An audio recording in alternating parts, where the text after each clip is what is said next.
Assalamualaikum warahmatullahi wabarakatuh. Perkenalkan, nama saya Miftahul Jannah dengan NIM G701240222 dari kelas A.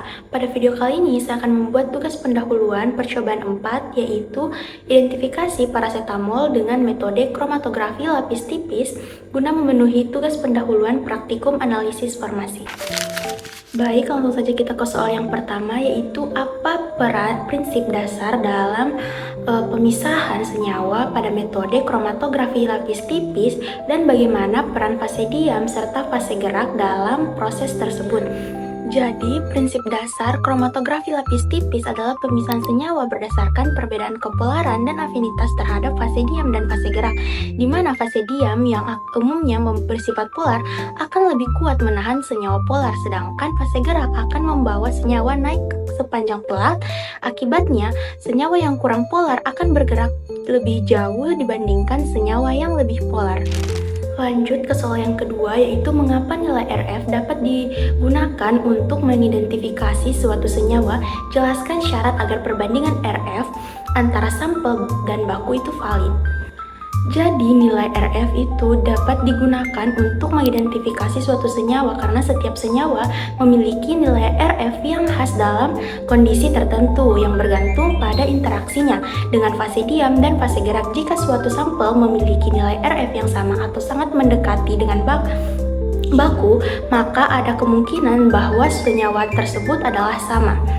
Nah, adapun syarat agar perbandingan RF valid, yaitu fase diam sama jenisnya, kemudian fase gerak komposisinya sama, kemudian suhu dan kondisi lingkungan yang sama, plat KLT memiliki ketebalan seragam, kemudian jarak elusi dan metode pengembangan sama, lalu sampel dan bahan baku dijalankan dalam satu plat. Kemudian soal yang ketiga itu faktor apa saja yang dapat mempengaruhi nilai RF dalam percobaan KLT dan bagaimana pengaruh masing-masing faktor tersebut terhadap hasil pemisahan.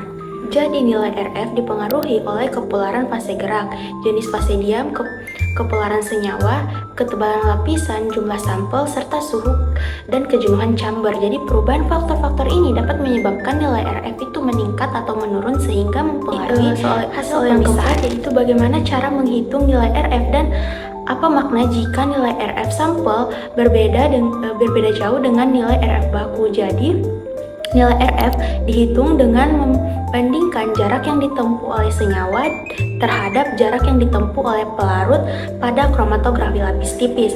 Nah, dengan rumus RF sama dengan jarak yang ditempuh senyawa dibagi dengan jarak yang ditempuh oleh pelarut. Jadi, jika nilai RF sampel berbeda jauh dengan nilai RF baku, hal ini menunjukkan bahwa kemungkinan senyawa tersebut berbeda. Selain itu, perbedaan tersebut juga bisa disebabkan oleh kondisi percobaan yang tidak sama seperti perubahan fase gerak, fase diam, atau kondisi lingkungan sehingga hasil perbandingan menjadi tidak valid. Nah, soal yang kelima, apa yang terjadi jika fase gerak yang digunakan terlalu polar atau terlalu non-polar terhadap hasil pemisahan pada kromatografi lapis tipis? Jelaskan mekanismenya. Jadi, jika fase gerak terlalu polar, maka pelarut akan lebih kuat menarik senyawa dibandingkan interaksi senyawa dengan fase diam. Akibatnya, hampir semua senyawa ikut terbawa naik dengan cepat sehingga nilai RF menjadi tinggi atau mendekati 1 dan pemisahan menjadi buruk karena bercak dan dapat bertumpuk. Mekanismenya adalah fase gerak mengalahkan gaya absorpsi antara senyawa dan fase diam. Sebaliknya, jika fase gerak terlalu non-polar, maka interaksi antara senyawa, terutama yang polar, dengan fase diam menjadi sangat kuat sehingga senyawa sulit bergerak dari titik awal.